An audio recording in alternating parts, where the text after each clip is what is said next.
बिस्मिल्लाहिर्रहमानिर्रहीम। अस्सलाम वालेकुम नाज़रीन, मेरा नाम सोहेल साजिद है और आप देख रहे हैं मेरा YouTube channel Sohail Sajid official. नाज़रीन, आज की वीडियो में हम आपको बताएंगे कि अफ़गानिस्तान में अमेरिका ने अशरफ गनी के सर से अपना दस्ते शफ़क़त हटा लिया है। नाज़रीन, वीडियो में आगे बढ़ने से पहले मेरी आप तमाम दोस्तों से गुजारिश है कि चैनल को सब्सक्राइब कर लें और साथ मौजूद घंटी के बटन को दबा दें ताकि हमारी आइंदा आने वाली तमाम नई वीडियोज़ के नोटिफिकेशन आपको बर वक्त मिल सकें।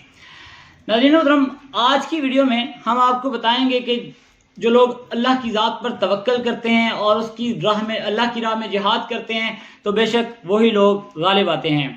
नाज़रीन, अमेरिका की जानिब से आज जो बाइडन की एक बहुत अहम स्टेटमेंट जो है वो सामने आ गई है और यकीन कीजिए जब सुपर पावर को शिकस्त होती है और वो लोग जो अल्लाह और जो अपने वतन के साथ और दीन इस्लाम के साथ बदतरीन गद्दारी करते हैं उनका अंजाम क्या होता है वो हम आपको आज की वीडियो में बताएंगे। नाज़रीन, जो बाइडन अमेरिका और अमेरिका की एस्टेब्लिशमेंट ने अशरफ गनी के सर से हाथ हटा लिया है।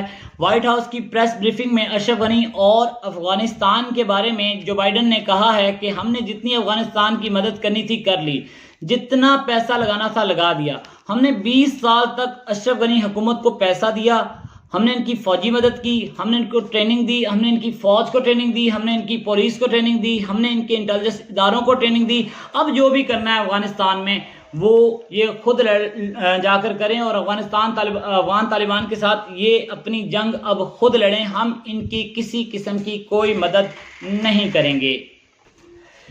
लिहाजा अशरफ गनी और इसकी टीम अब अफ़गानिस्तान में खुद जाकर तालिबान से लड़े और हमने इनको जो ट्रेनिंग दी है और उसके दम पर और अपनी विल पावर और अपनी ताकत के दम पर ये अफ़गान तालिबान के साथ खुद मुकाबला करें। हम किसी सूरत अब अफ़गानिस्तान में अशरफ गनी की लड़ाई नहीं लड़ेंगे।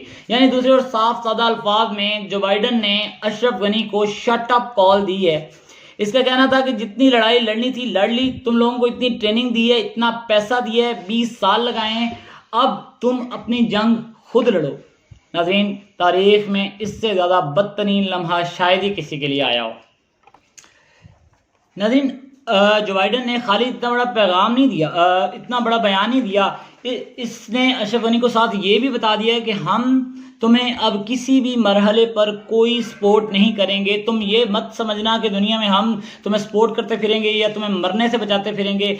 नाज़रीन, असल में इस बयान के बाद अब आपको चीज़ें जो है वो क्लियर होना शुरू होंगी। अमेरिका चाह रहा है कि अशरफ गनी को ठिकाने लगा दिया जाए, कि अशरफ गनी को ठिकाने लगा दिया जाए और अफगानिस्तान में इस कदर कयास खड़ा कर दिया जाए कि अमेरिका जो है वो उससे फ़ायदा उठा सके। और अब अगर अशरफ गनी भाग जाता है, भाग कर अमेरिका चला जाता है या दुबई चला जाता है या फ्रांस चला जाता है, वो कहीं भी चला जाता है, वो जहाँ भी जाएगा वो वहाँ बैठकर अमेरिका के खिलाफ बयान देगा। और अब आप देख लें हालिया दिनों में अमेरिका के बारे में इसने कहा है कि जी सारे फसाद की जड़ जो है वो अमेरिका है और अफगानिस्तान तालिबान जो अफगानिस्तान पर कब्जा कर रहे हैं, इस सारे फसाद की जड़ भी अमेरिका है।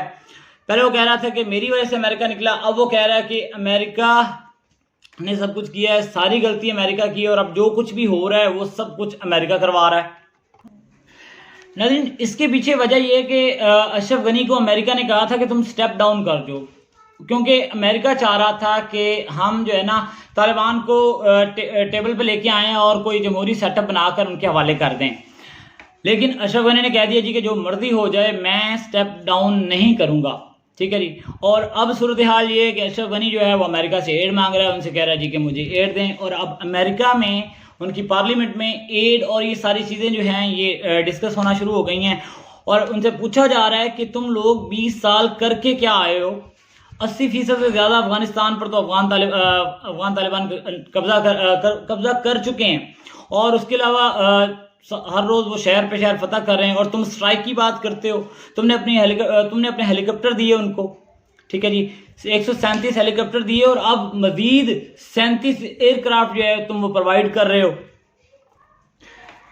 और अमेरिका से पूछा जा रहा है कि तुम्हारा तमाम जंगी साजो सामान जो है वो तो अफगान तालिबान के पास है। आर्मड व्हीकल्स, बख्तरबंद गाड़ियाँ, helicopter, anti aircraft, night vision goggles, each and everything, सब कुछ अब अफगान तालिबान के पास है।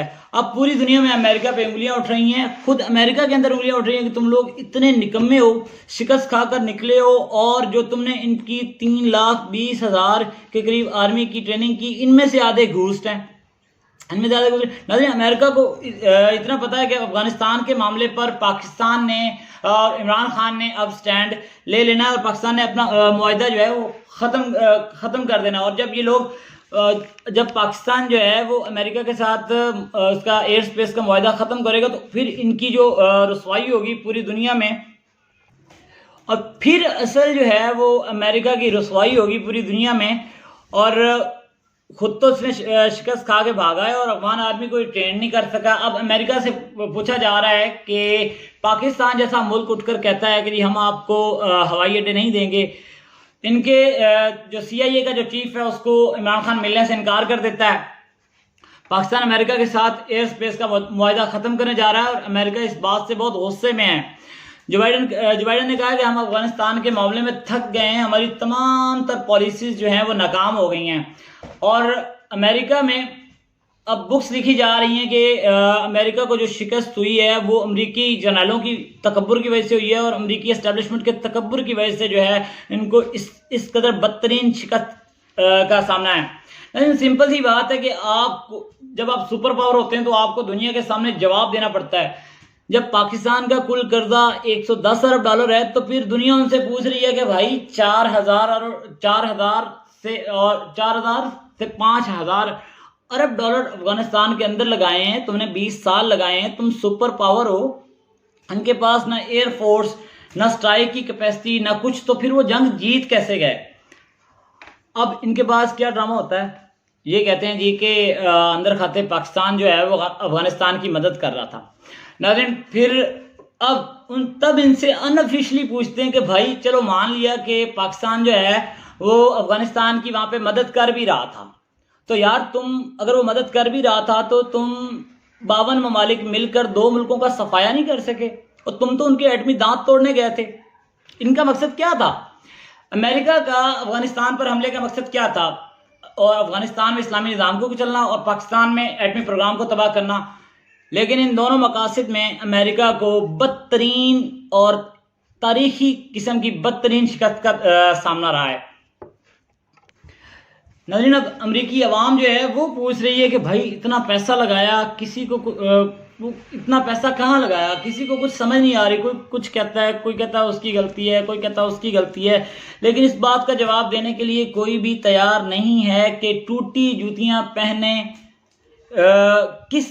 वाले किस तरह अमरीकी फ़ौज, सुपर पावर अमरीकी फ़ौज और नेटो को इस कदर बदतरीन शिकस्त से दो चार कर सकते हैं।